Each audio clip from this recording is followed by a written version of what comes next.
आज थोडं पिक्चर नीट नाहीये, नेटचा प्रॉब्लेम आहे. वक्तव्य सुरू करू. परमपूज्य श्री गुरु डॉक्टर काकांना साष्टांग वंदन. परमपूज्य मंदाताईंना साष्टांग वंदन.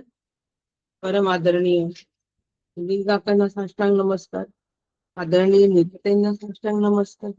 आणि श्रोते, आपण जगदीशांची मूर्ती आपल्याला पण साष्टांग वंदन करतो. अद्वैत प्रकरण आपलं सुरू आहे आणि या अद्वैत प्रकरणामध्ये आत्म्याचे अद्वैत्व सांगणं सुरू. श्रुतीचे हेच प्रयोजन आहे. आत्मा हा एकमेव आणि अद्वितीय आहे.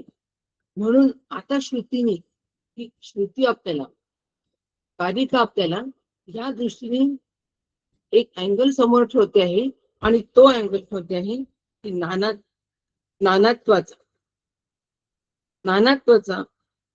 ह्या द्वैताचा निषेध करणं. आणि ह्या निषेध करणाऱ्या श्रुती या ठिकाणी या 24व्या कारिकेमध्ये आपल्याला दिलेल्या आहेत आणि त्या माध्यमातून आपल्याला सांगत आहे की भेद अजिबात नाही. देह नानास्त किंचित, अजिबात भेद नाही. भेद अस्तित्वातच नाही. पण भेद आम्हाला दिसतो. आत्मा आपला स्वभाव सोडत नाही आणि देह त्याचा स्वभाव सोडत.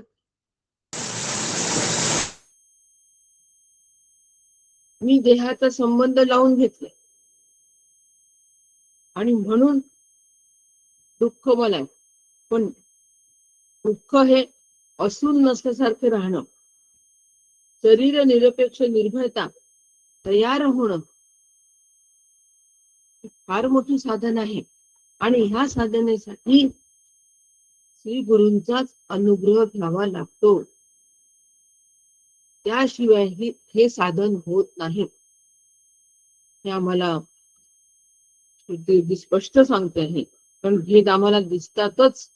भेदातच आम्ही राहतो. व्यक्ताचा नाश होतो, अव्यक्ताचा नाश होत नाही. अव्यक्ताला मरण नाही. शरीर हे सावयव आहे म्हणून अवयवांचा नाश प्रथम होतो आणि मग शरीराचा नाश होतो. पण अवयवांचा नाश होत असताना आम्ही अजिबात सावध नसतो. आणि हे सावध साक्षेपी दक्ष श्री गुरु करत असतात. म्हणून श्री गुरुशिवाय हे शक्य नाही. आधी धागा जळतो, मग कापड जळतो. पण आमचं लक्ष हे धाग्याकडे नसतं, कापडाकडे असतं. सुतापासूनच कापड तयार होतो. म्हणून यत् कृतं तत् नष्टम. ब्रह्म हे केलेलं नाही म्हणून ते नाश पावत नाही. म्हणून कर्माने ब्रह्मप्राप्ती नाही. कर्म हे सहकारी साधन आहे. कर्माने चित्तशुद्धी होते. परंतु आत्मा हा अकृत आहे. त्यासाठी आम्हाला उत्तिष्ठ जागृत प्राप्त वरानुभूत म्हणजे श्री गुरूंकडे जाऊनच आम्हाला त्याचं ज्ञान घ्यावं लागेल. म्हणून आम्ही विविधतेमध्ये रमू नये. विविधतेमध्ये आम्ही एकता पाहावी. पोशाख घालून आमचं सुनील काकांनी परवा सांगितलंय की पोशाख घालून आमचा परमार्थ होत नाही. परमार्थ हा अंतःकरणाचा भाग आहे. गोबांनी ऊस वाटून दिले, एकत्व. जो सगुण म्हणू की निर्गुण रे, एकत्व. आणि हे एकत्व आम्हाला पाहायला शिकायचं आहे. म्हणून ही जी सृष्टी दिसते आहे ती सृष्टी विविधतेने भरलेली आहे. पण तिच्या निर्मितीची कल्पना मी केली आहे, ती केवळ माया कल्पित आहे. म्हणून आम्हाला श्रुती ते सांगते आहे की इंद्रो माया भी पुरुरूप येते.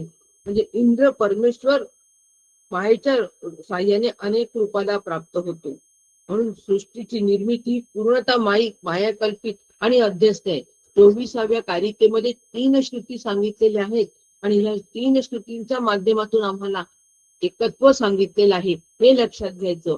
24व्या कारिकेचा अभ्यास या अनुषंगिक आमचा झाला पाहिजे. 3 श्रुतींच्या अनुषंगिक झाला पाहिजे. म्हणून सृष्टीची निर्मिती पूर्णतः माया कल्पित अध्यस्त आहे, मिथ्या आहे. म्हणून अविद्यारूप वृत्ती ज्ञानामुळे आम्हाला द्वैत भासतं. म्हणून इंद्रिय, मन आणि वाणी या अविद्येच्या स्वाधीन असल्यामुळे जळीत आम्हाला सत्य वाटतं. म्हणून या इंद्रिय, मन आणि वाणीला या अविद्येच्या विळख्यातून सोडवणे हे साधन आहे. त्यासाठी हे वैचारिक साधन आणि त्यासाठी ह्या श्रुती आम्हाला मदत करणार आहे. म्हणून या वासना वृत्तीमुळे माया दूर करणे अतिशय अवघड आहे, अतिशय अवघड आहे.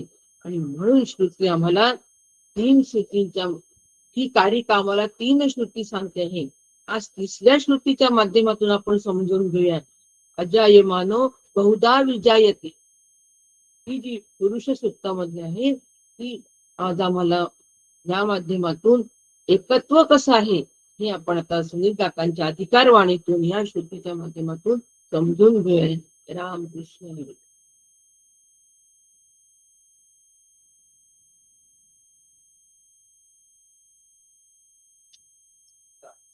नाही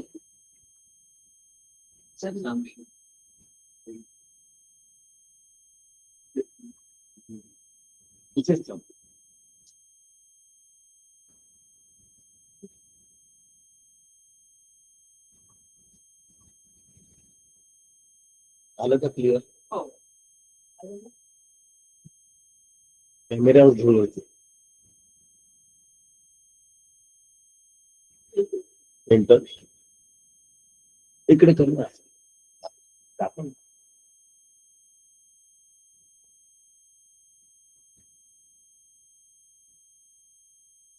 हरे राम राम राम हरे हरे, हरे कृष्ण कृष्ण कृष्ण हरे हरे. रघुनाथ महाराज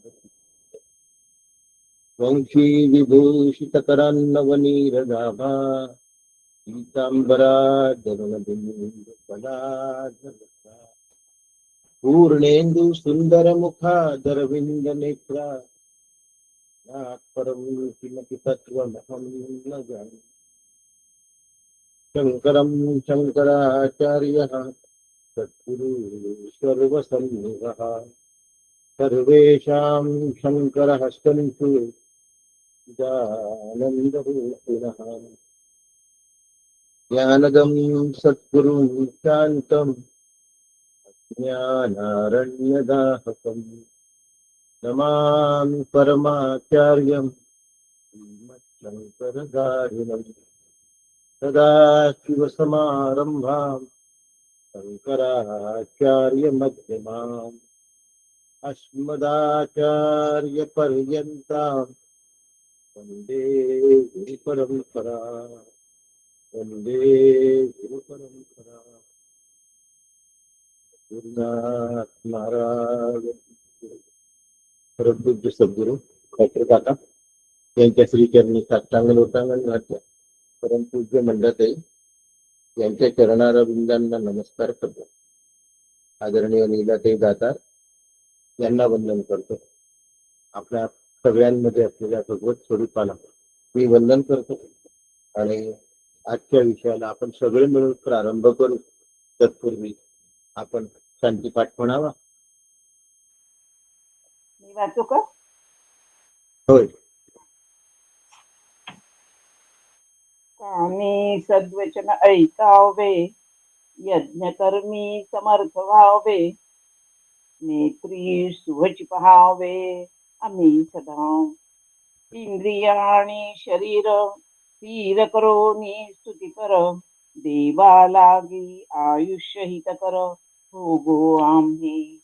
चक्ररूप इंद्र महान कीर्तिवंत, उषा अंती ज्ञानवंत, चक्ररूप गरुड बलवंत अरिष्टनाथी.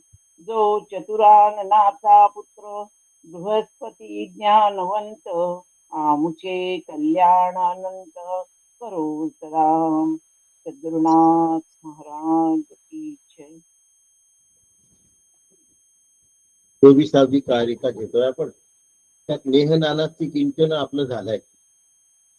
आणि आता आपण इंद्र मायावी पुरुरूप येते, अजायमानो बहुधा विजायते या 2 आलेल्या श्रुतीचा उल्लेख या ठिकाणी जो आलाय त्याच्याबद्दल आपण पुढे चालूया.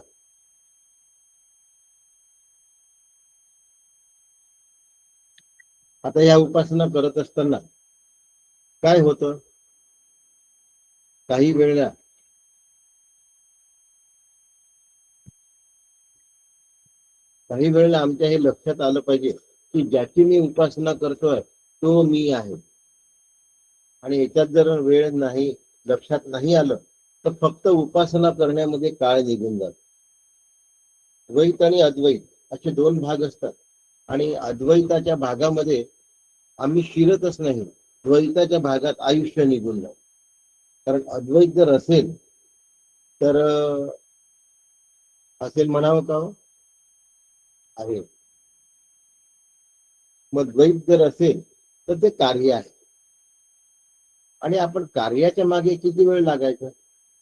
म्हणून नेहमी लक्षात ठेवायचं की करणं म्हणजे परमार्थ नव्हे, पूजा करणं म्हणजे परमार्थ नव्हे, ग्रंथाभ्यास करणं म्हणजे परमार्थ नव्हे, व्रतवैकल्य करणं म्हणजे परमार्थ नव्हे, प्रवचन करणं म्हणजे परमार्थ नव्हे, वैराग्य म्हणजे परमार्थ नव्हे, तीर्थयात्रा म्हणजे परमार्थ नव्हे. गुरु म्हणजे सुद्धा परमार्थ नव्हे. गुरु नैव शिष्य चिदानंद रूप स्फुरतम्. त्याच्यामुळे गुरु आणि शिष्य यांचं ऐक्य हे सगळ्यात महत्वाचं आहे. माझ्या जीवनात काळ किती शिल्लक आहे हे माहिती नाही, पण मला मजल किती गाठायची आहे एवढं मत नक्की माहिती आहे. आणि ही जी गाठत असलेली मजल आहे, ही मजल मला परिपूर्णत्वाला घेऊन जाणारी आहे. म्हणून आता या 24, 25 आणि 26 नंबरच्या कारिकांमध्ये वेगवेगळ्या प्रकारच्या वादांचं काय केलं, उहापोह केलं. एका ठिकाणी सर्व ब्रह्मवाद मांडला. जिथे सर्व ब्रह्मवाद मांडला जातो तिथे अध्यस्थ आणि अधिष्ठान अशी मांडणी नसते. जिथे वस्तू प्रभावात मांडला जातो तिथे वस्तू आणि प्रभा अशी मांडणी असते की ज्या अर्थी प्रभा आहे त्या अर्थी वस्तू त्याच्या अधिष्ठानावर असली पाहिजे. ही अमृतानुभवाची मांडणी. संत सगळ्या वादांच्या मांडण्या लीलया स्वीकारतात आणि त्या मांडण्यातून आरामात जाणे न करतात.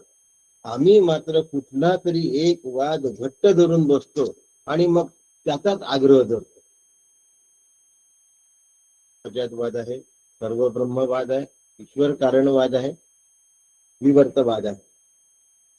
म्हणून वादाचा अट्टहास नाही आहे, वादातून ब्रह्मस्वरूप प्राप्त करण्याचा अट्टहास आहे. संत वाङ्मय जर वाचलं तर आपल्या लक्षात येईल की ते सर्व वादांमधून लीलया विहार करत असतात. कोणत्याही परिस्थितीत ब्रह्मानुभव घेणे एवढा संतांचा उद्देश असतो आणि म्हणून ते आग्रही नसतात वादांकरता. अनाग्रहेषु बुद्धेः फलम. माझी बुद्धी, आता कारिका एकत्र घेतला जातात, माझी बुद्धी जर परिपक्व झालेली नसेल तर मी आग्रही असतो. पुन्हा माझी बुद्धी जर परिपक्व झालेली नसेल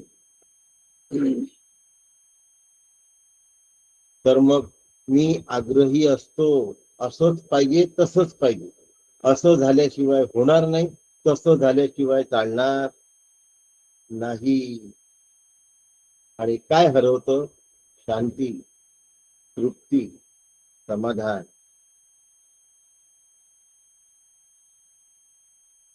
नाही तर काही लोक तत्वज्ञानाने सुद्धा अशांत होतात. बापरे, एवढा मोठा अभ्यास कसा होणार माझ्याकडून? एवढा मोठा अभ्यास माझ्याकडनं कसा होणार असा विचार केला जातो आणि मग अभ्यास करणं राहून जातं.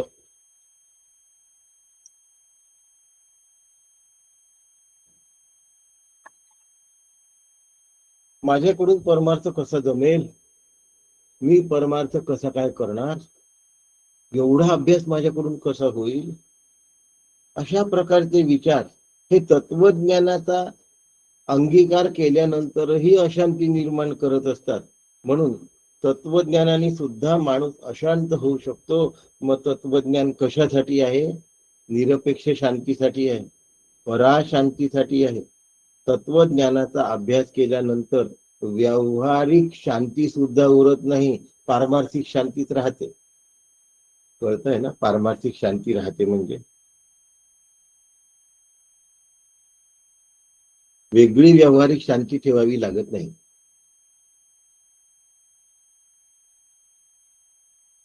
एखादा माणूस असतो आणि त्याला बॉडीगार्ड्स दिले असतात. उदाहरणार्थ पंतप्रधान आहेत, विदेश मंत्री आहेत, काय जे असतील, या सगळ्या मोठ्या पदावरच्या लोकांना बॉडीगार्ड दिले असतात. पण ज्या वेळेला मोदी सैन्यांच्या ठिकाणांवर जातात, एअरफोर्स, नेव्ही किंवा आर्मी, या सैन्य ठिकाणांवर गेल्यानंतर त्या बॉडीगार्डला घेऊन जावं नाही लागत, बॉडीगार्ड बाजूला असतात. आता बॉडीगार्डची जरूर राहिलेली नाही. सभोवती काय आहे, जहाजावर नेव्ही आहे आणि नेव्हीचं सैन्य आहे. आता आर्मी, नेव्ही, एअरफोर्सचं जर सैन्य अवतीभोवती असेल तर बॉडीगार्डची गरज असते का हो?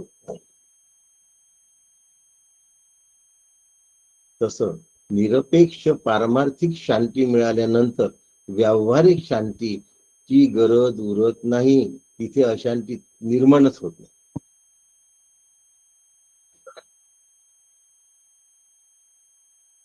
अशांती निर्माणच होत नाही, कारण त्याच्याजवळ पारमार्थिक वैचारिक शांती आली असते. लहान मुल असतं, त्याला बिस्किट दिल्यानंतर ते बिस्किट नेमकं देताना तुटलेलं असतं, म्हणजे अर्धे 2 तुकडे झाले असतात आणि मग तो रडतो, मला काही तुटकं बिस्किट दिलं. पण जो मोठा असतो ते त्याचं तुटकं बिस्किट घेऊन घेतो आणि पूर्ण बिस्किट त्याला देऊन देतो. मग या लहानाला वाटतं की यांनी तुटकं बिस्किट घेतलं, पण हा शांत कसा? कारण व्यावहारिक शांती ही विचलित करतच नाही एकदा पारमार्थिक शांती आली म्हणजे. म्हणून पोलीस प्रोटेक्शनची गरज पडत नाही ज्या वेळेला मिलिटरीचं प्रोटेक्शन असतं. आणि म्हणून अभ्यास हा नेहमी अर्थपूर्ण झाला पाहिजे, अभ्यास हा नेहमी समजूतदारीतून झाला पाहिजे. म्हणून नेह नानास्ति किंचन, नेह नानास्ति किंचन, ब्रह्म एकमेव अद्वितीय आहे, स्वगताय सजातीय आहे, विजातीय आहे. आता नाना शब्दाबद्दल सुरू आहे बघा. नाना शब्दाचा अर्थ वैविध्य असा होतो, विविधता अशी. काही जणांचं नाव सुद्धा नाना आहे. माझ्या वडिलांचं नाव पण नाना आणि डॉक्टर काकांचं घरातलं नाव पण नाना. माझ्या वडिलांचं घरातलं नाव पण नाना.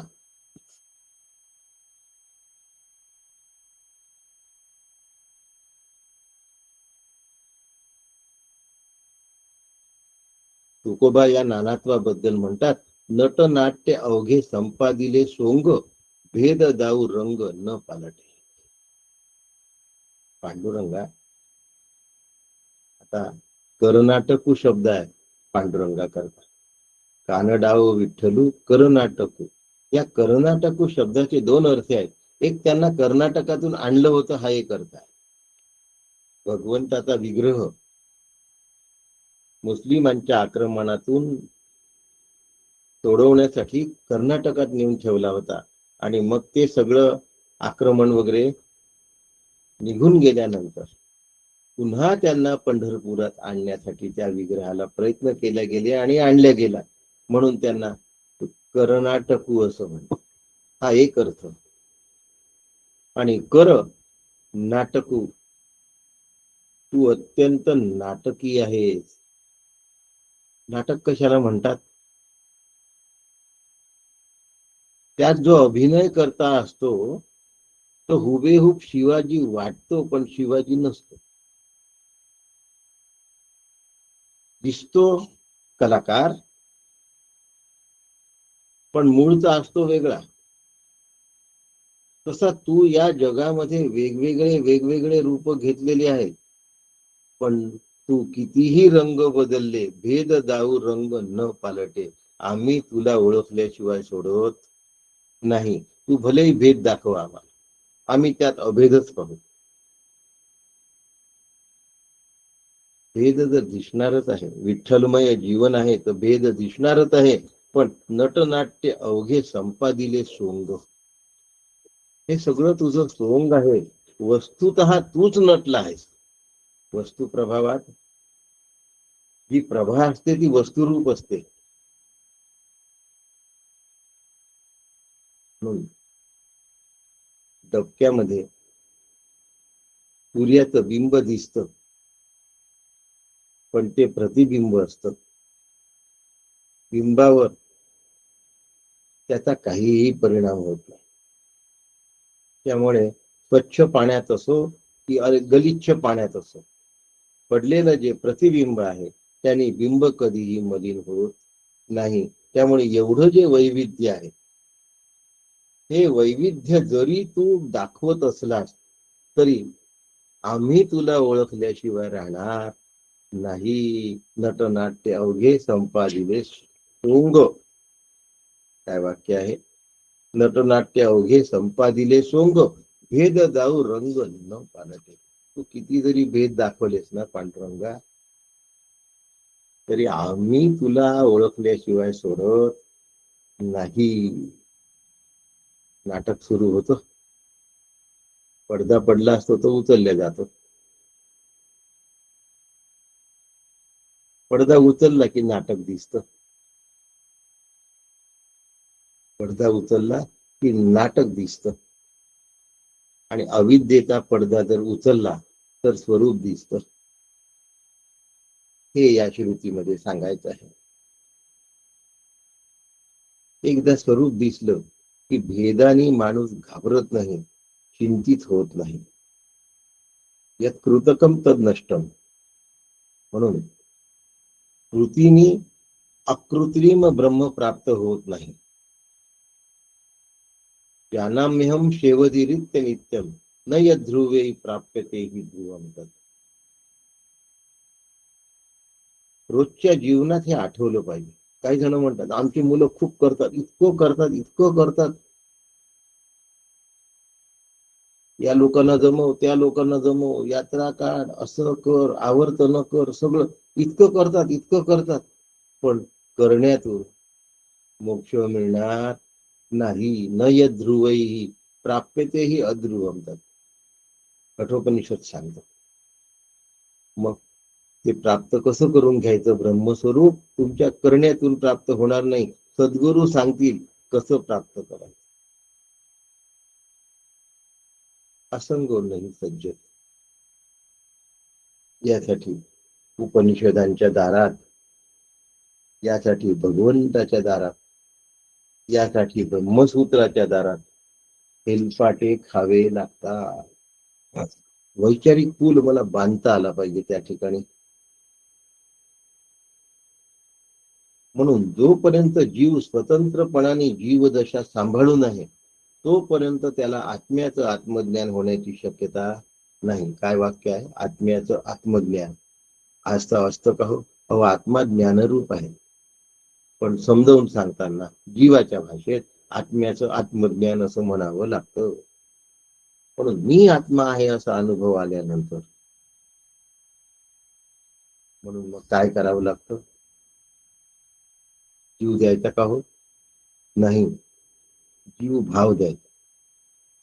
जीव नाही द्यायचा, जीव भाव द्यायचा. आणि एकदा जीव भाव दिला की तो नक्की भेटतो. देसी तेव्हा घेसी ऐसा तू उदार. असं कोणतं उदार आहे? आमचा जीव भाव घेतो तेव्हा तू आम्हाला ब्रह्मभाव देतोस. मग जीवभाव कसा सोडता येईल? अहंकार, मत्सर, मद, या सगळ्या गोष्टी जीवभाव देण्याच्या आहेत.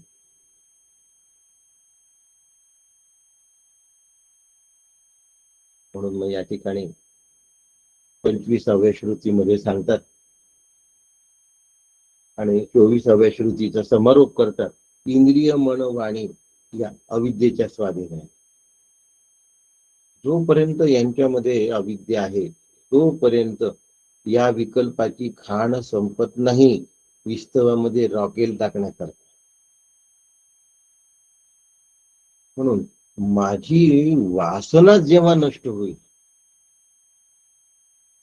मम माया दुरत्यया, सद्गुरु कृपेने ही माया निघून जाते, नाहीशी होते. म्हणून मग द्वैताला जो सत्य मानतो तो जन्म मरणाच्या फेऱ्यात पडतो आणि अद्वैत बुद्धीने राहतो तो शोक मोह तरून जातो. म्हणून म्हणतात की प्राणांची उपासना शहाण्या माणसाने करू नये. आजकाल फार सुरू झालाय प्रश्न.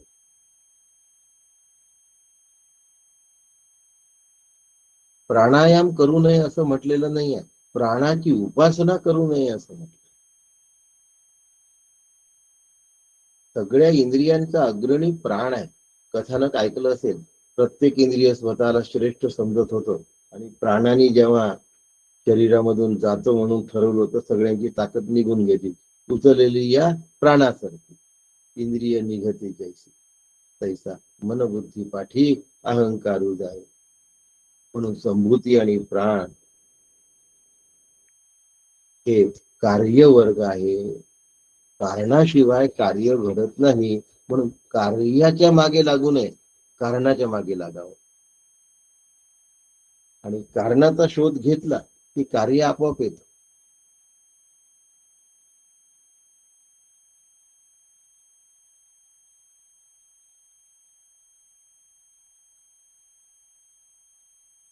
मी एखाद्याची जर सेवा केली तर मी त्याच्यावर उपकार केले असं मला वाटतं. किंवा कोणी माझ्यावर माझी सेवा केली तर माझ्यावर उपकार केले असं वाटतं. मग ते उपकार फेडून टाकावे असं वाटतं.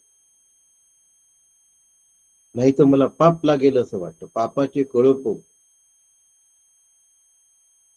त्यांचे एवढे उपकार घेतले तर माझ्यावर पाप होईल असं वाटतं. ही पाप पुण्याची वासना, वासना शब्द वापरतो, ती पण मोडीत काढावी लागेल. जीव भावे शिव भावे जीव सेवा. मग आता मी जी सेवा केली ती शिवाची केलेली आहे. त्या सेवेतून मी शिवरूप होतो, कोणावर उपकार केलेले नाही. म्हणून या जगात कोणासाठी काहीही करू नका. धक्का बसेल तुम्हाला या वाक्याने, पण हे वाक्य पूर्ण ऐका. या जगात कुणासाठी काहीही करू नका. सगळ्यांमध्ये भगवत स्वरूप जाणून भगवंतासाठी करा आणि भगवत स्वरूप व्हा. म्हणजे मी ज्या कुणासाठी करतो तो भगवंत आहे हे जाणून करा. म्हणजे माणसासाठी करू नका, प्राण्यांसाठी करू नका, पण माणूस आणि प्राणी यांच्यात भगवत स्वरूप आहे हे जाणून करा. म्हणजे आपण उपकार केले हा भाव निघून जातो. 26वी कारिका सांगते, नेती नेती ती व्याख्यानम इति व्याख्यानम स एष नेतीति व्याख्यातम निवृते यतः सर्वमग्राह्य भावेन हेतुनाजम प्रकाशते.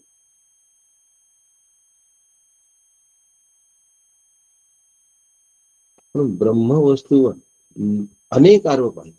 पहिला नेती स्थूल देहासाठी आहे, दुसरा नेती सूक्ष्म देहासाठी आहे. नेती नेती सुद्धा बरंच काही आहे. श्रुतीला सांगता येत नाही म्हणून श्रुतींनी नेती नेती वर्णन केलं आहे असं समजू नका.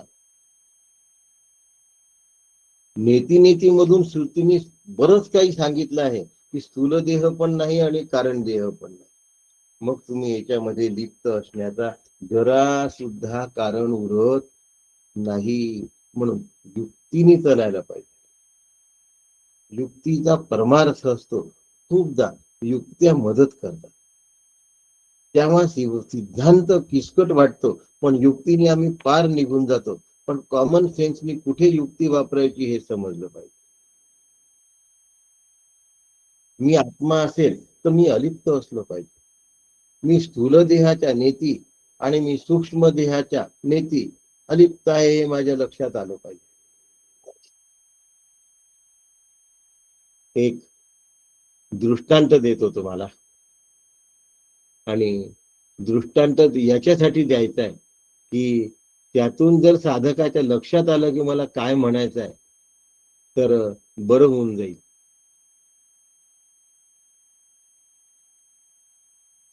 बघत होतो, पण ज्यांना हा दृष्टांत समजावून सांगायचा आहे तेच या ठिकाणी उपलब्ध नाही आहेत.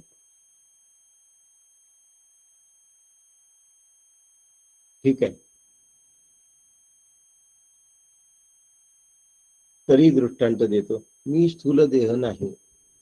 मग कोणाने जर आपल्याला म्हटलं की हो किती रोड झाले तुमचे तर हाडं दिसून राहिले, तर मी आत्मा आहे हा जर माझा निश्चय असेल तर माझे हाडं दिसून राहिले असं कोणी म्हटल्याने मी वाईट वाटून घेण्याचं काय कारण? स्थूल देहाचे हाडं दिसतात आहे ज्याच्याशी माझा संबंध नाही, आणि त्यांनी म्हटल्याचं जर मी वाईट वाटून घेणार असेल तर सूक्ष्म देहालाही लागून पडलं म्हणजे मी सूक्ष्म देह पण नाही आहे. म्हणून माझं माझ्या देहामध्ये इन्व्हॉल्वमेंट असता कामा नये. नुसतं मी आत्मा आहे असं शब्दांनी म्हणून होणार नाही, जाणून म्हणावं लागेल, समजून म्हणावं लागेल, विचारपूर्वक म्हणावं लागेल. माझी कशामध्ये इन्व्हॉल्वमेंट नाही म्हणजे आता मला कर्तव्य करण्याची गरज नाही असाही भ्रम असता कामा नये. कर्तव्याचा इन्व्हॉल्वमेंटशी काहीही संबंध नाही. आपलं कर्तव्य करा आणि मोकळं व्हा. धुणं भांडी घासणारी धुणं भांडी करून जाते, परंतु त्या घरचे कपडे किती भारी आहे, किती महाग आहे, किती स्वस्त आहेत असा विचार नाही करत. कारण कर्तव्य तिचं काय आहे? धुणं भांडी घासणं. धुणं धुणं धुणं भांडी घासणं. इन्व्हॉल्वमेंट असण्याची गरज आहे का हो? म्हणजे इन्व्हॉल्वमेंट शिवाय सुद्धा चांगलं कार्य करता येतं. आम्हाला वाटतं की आम्ही इन्व्हॉल्व झालो नाही तर कार्य चांगलं कसं होईल. भगवंताची आज्ञा म्हणून जर आम्ही ते कार्य केलं असेल तर वेगळ्या इन्व्हॉल्वमेंटची गरज नाही. इन्व्हॉल्वमेंट असेल तर चिंता वाढते. इन्व्हॉल्वमेंट जर असेल तर चिंता वाढते, आणि इन्व्हॉल्वमेंट नसेल तर काम छान होतं पण चिंता माझ्या मस्तकी बसत नाही. म्हणून स्थूल देहाला एकही दुःख नाही. स्थूल देहाचा बाध केला, सूक्ष्म देहालाही दुःख मानत नाही. सूक्ष्म देहाचा बाध केला. नेती नेती सांगतोय परत.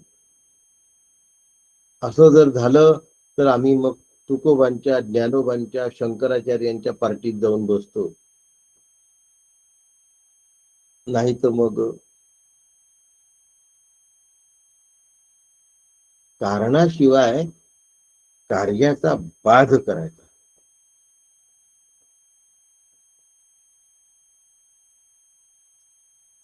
मग आता स्थूल देहाचा बाध केला, सूक्ष्म देहाचा बाध केला, कारण शरीराचा सुद्धा बाध केला की ते शरीर असलं तरीही मला फरक पडत नाही, शरीर नसलं तरी मला फरक पडत नाही.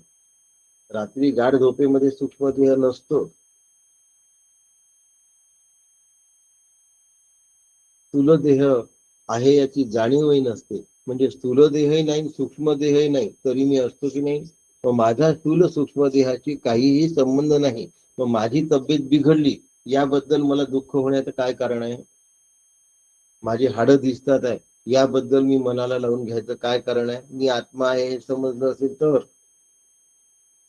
माझं राहणं आणि न राहणं याबद्दल मला विचार करण्याची काय गरज आहे? कारण मी अमर आहे.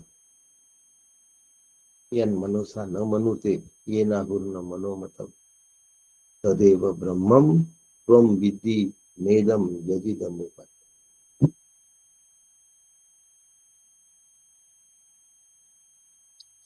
नेमकं काय करायचं आहे? मी 5 कोशांचा प्रकाशक आहे.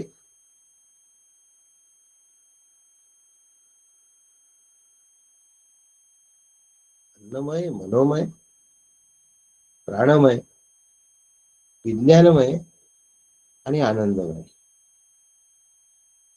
या 5ही कोशांचा मी प्रकाशक आहे.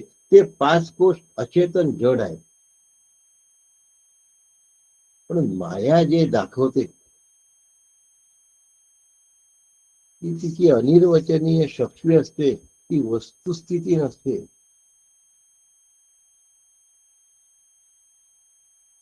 हॅल्युसिनेशन मध्ये सुद्धा भास होतात. इल्युजन, डिल्युजन आणि हॅल्युसिनेशन.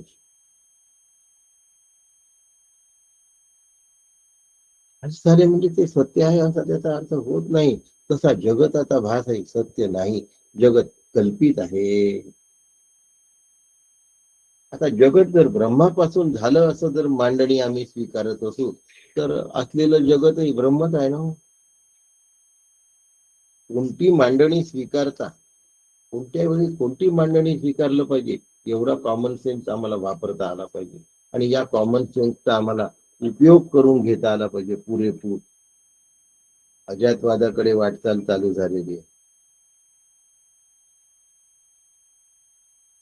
रज्जू सर्प प्रमाणामधून, सर्व ब्रह्मवादामधून, वस्तुप्रभावादामधून, विवर्तवादामधून आम्ही अजातवादामध्ये एंट्री घेतलेली आहे, प्रवेश घेतलेला आहे.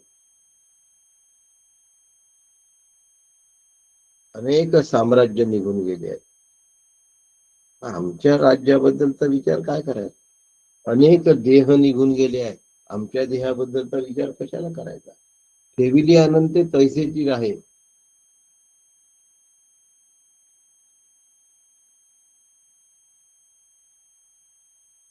एक तर न्यायशास्त्राला धरून राहावं, व्याकरणशास्त्राला धरून राहावं, वेदांताला धरून राहावं. पण वैचारिक पूल आमचा आम्हाला तयार करता आला पाहिजे, उभा करता आला पाहिजे. अशा पद्धतीने आमची वाटचाल आम्हाला करून घेता आली पाहिजे. शुक्तीवर जेव्हा रजताचा भास होतो तेव्हा शुक्ती स्वतःला रजत नाही समजत. पाहणारा शुक्तीला रजत समजतो, चांदी समजतो. पाहणारा शिंपलीला चांदी समजतो, शिंपली स्वतःला चांदी नाही समजत. मग लोकांनी मला देह म्हणू द्या किंवा माझा देह मला आरशात दिसू द्या, मी स्वतःला देह समजण्याचं कारण नाही. कारण तो भास. का भास आहे? बाल, तरुण आणि वृद्ध तिन्ही वयांमध्ये देहात बदल झालेले आहेत. जी गोष्ट बदलते ती कधी सत्य असत नाही. जगताला कारण नाही, कारण अध्यासवादामध्ये जगत निर्मिती हा सुद्धा भास आहे. रज्जू हे त्याचं कारण नाही आहे अध्यासवादाला. मग आता काहीतरी कारण तर दिलंच पाहिजे ना, म्हणून अविद्या हे त्याचं कारण त्या ठिकाणी सांगितलं. रज्जू हे अधिष्ठान आहे, कारण नाही आहे. अधिष्ठान कधीच कारण होत नाही, लक्षात ठेवा. आणि अधिष्ठानाच्या दृष्टीने अध्यस्त हे कार्य होऊ शकत नाही. अधिष्ठानाला कारण नसतं, आणि जर कारण असतं त्याला अधिष्ठान म्हणण्याचा अधिकारच नाही. जे कार्यकारणातीत आहे त्याला अधिष्ठान असं म्हणतात, त्याला स्वरूप असं.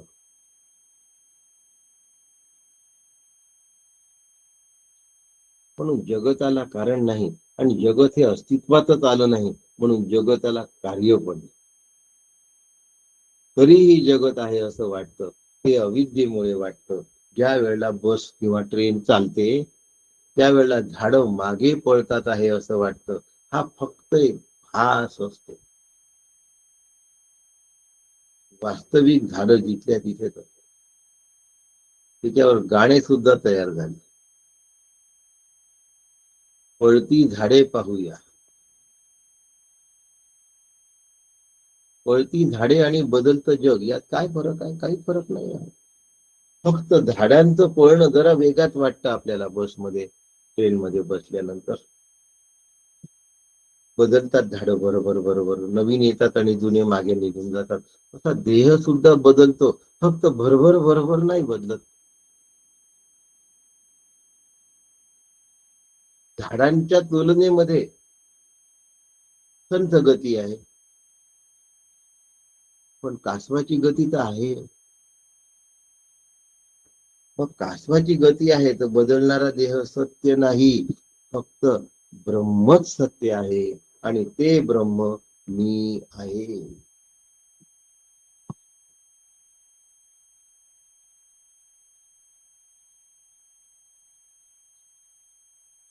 सूक्ष्म जीवापासून स्थूलाती स्थूल पर्यंत जे जे काही अस्तित्वात आहे ते सगळं ब्रह्माच्या सत्तेवर आहे. ते ब्रह्म जर जाणले गेले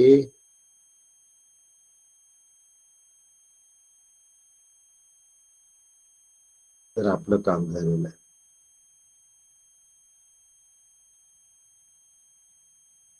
म्हणून जे जे जाणलं जातं ते ते ब्रह्म असू शकत नाही. खूपदा ध्यानकाली आम्हाला पुष्कळचे भास होतात आणि आम्हाला बरंच काही काय म्हणतात अनुभवाला असं लोकांना वाटतं. जे जे दिसतं, जे जे भासतं, जे जे कळतं ते ते ब्रह्म असू शकत नाही. ब्रह्म इंद्रियांनी कळत नाही, ब्रह्म मनोबुद्धीने कळत नाही.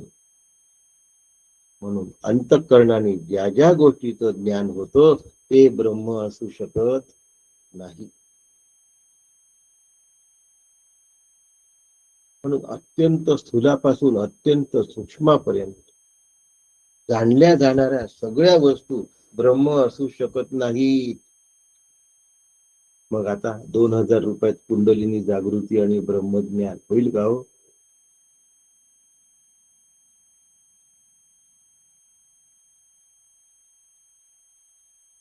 मग ब्रह्म कसं प्राप्त होईल? विनायास प्राप्त होईल. तद्रूपाने ते सिद्ध आहे. फक्त गुरु कृपेची तेवढी गरज आहे. विवर्त सुद्धा अधिष्ठानाशिवाय दिस होत नाही ना.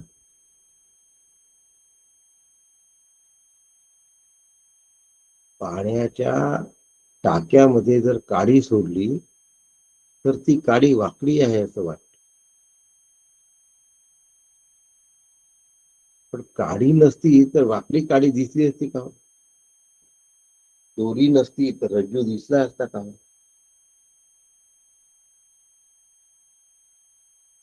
अणू नसता तर पुरुष दिसला असता का? रजत नसते तर शुक्ती दिसली असते का? अधिष्ठान असल्याशिवाय अध्यस्त दिसू शकत नाही.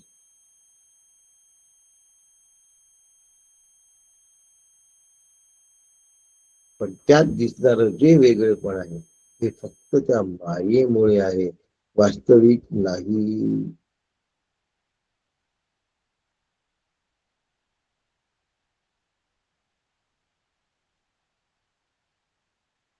माया सुद्धा स्वाश्रय आहे, स्वच्या आश्रयाने राहते.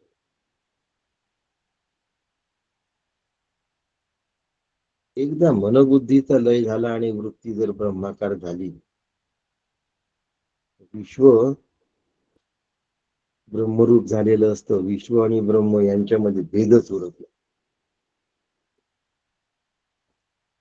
म्हणून नामदेव महाराज पोळी घेऊन जाणाऱ्या विठ्ठल रूप कुत्र्याच्या मागे तुपाची वाटी घेऊन धावले होते. विठ्ठल रूप कुत्र्याच्या मागे, लक्षात ठेवा.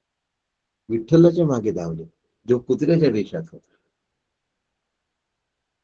एकदा सर्वव्याप्त ब्रह्म आमच्या लक्षात आलं, विश्व आणि ब्रह्म यांचा भेदच राहत नाही. आणि ही अभेद स्थिती जीवनामध्ये यायला पाहिजे. नासतो विद्यते भाव, असतो मायया जन्म तत्व तत्व तो नैव युज्यते, वंध्या पुत्रो न तत्वेन मायया वापी जायते. अशा पद्धतीचं 28, 29 आणि 30 नंबरच्या कारिकात मनाचा भरकटण्याचा स्वभावच आहे. ते नेहमी भेदात्मक पदार्थच बघत असते.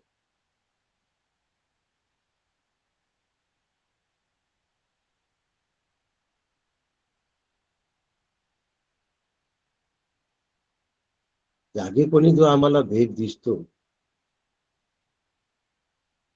तो अधिष्ठानावरील असलेला विवर्त आहे, अध्यस्त आहे. स्वप्नात सुद्धा आम्हाला वेगळं दिसतं. माझ्यापेक्षा स्वप्न वेगळं आहे असं दिसतं. माझ्या अंगावर वाघ धावून आला म्हणजे मी आणि वाघ दोन वेगळे झाले असं वाटतं. भेदाचा स्वभाव जन्मोजन्मापासून तयार झाला आणि याला कारण माझ्या अंतःकरणावर झालेले पूर्वापूर्व जन्माचे संस्कार.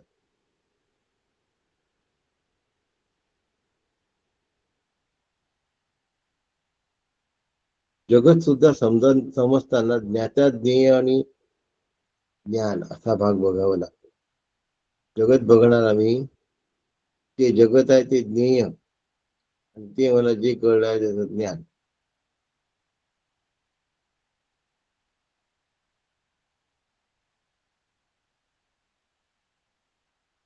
एवढं जर माझ्या लक्षात आलं तर ब्रह्म आणि जगत यांच्यामध्ये भेद नाही, म्हणून ते प्रज्ञान घन आहे. कसं आहे? प्रज्ञान घन आहे, घट्ट आहे. प्रज्ञान घन आहे. मनच संपून गेलं, मनच अमन झालं. द्वैताचा अनुभव कधी येणार? गाढ झोपेमध्ये मन शिल्लकच नसतं. त्यामुळे निद्राकाली जगताचा अनुभव येत नाही. उशाशी सर्प आहे की उर्वशी आहे समजत नाही. मनच नाही आहे त्या ठिकाणी. मन नाही तर मनावरचे द्वैतात्मक संस्कारही नाही. आणि मनावरचे द्वैतात्मक संस्कार नाही तर त्या संस्काराचं सुख दुःख चित्ताला अंतःकरणाला होतच नाही. त्या वरच्या स्थितीवर आता हा विषय सुरू आहे.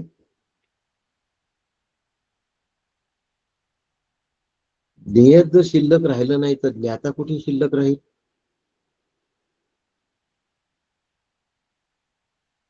सोन्यापासून सोन्याचे झालेले अलंकार हे सोन्याच्या दृष्टीने नाममात्र आहे. कापडापासून झालेलं कापडाचं वस्त्र हे कापडापासून नाममात्र आहे. आत्मवस्तूच केवळ सत्य आहे, बाकी नाही.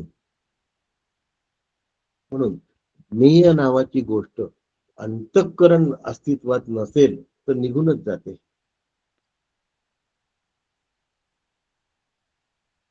काकांची ओवी आहे, मन जई मनपणे आटे. 213 नंबरची ओवी आहे, 32 नंबरच्या कारिकेमध्ये. मन जई मनपणे आटे, तेच नामरूपादी नुमटे. ज्ञेय तितुके हटे, न मन काले. ज्ञेय तितुके हटे. नमन शब्दाचा अर्थच आहे मन काढून टाकायचं, नमन करा.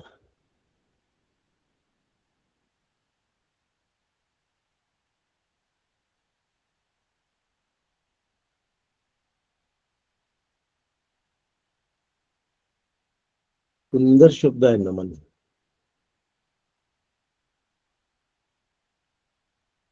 मनच अस्तित्वात नाही, त्याच्यामुळे ज्ञेय उरत नाही. ज्ञेय उरलं नसल्यामुळे ज्ञाता उरत नाही आणि ज्ञाता आणि ज्ञेय नसल्यामुळे ज्ञानाचा प्रश्न उरत नाही. आता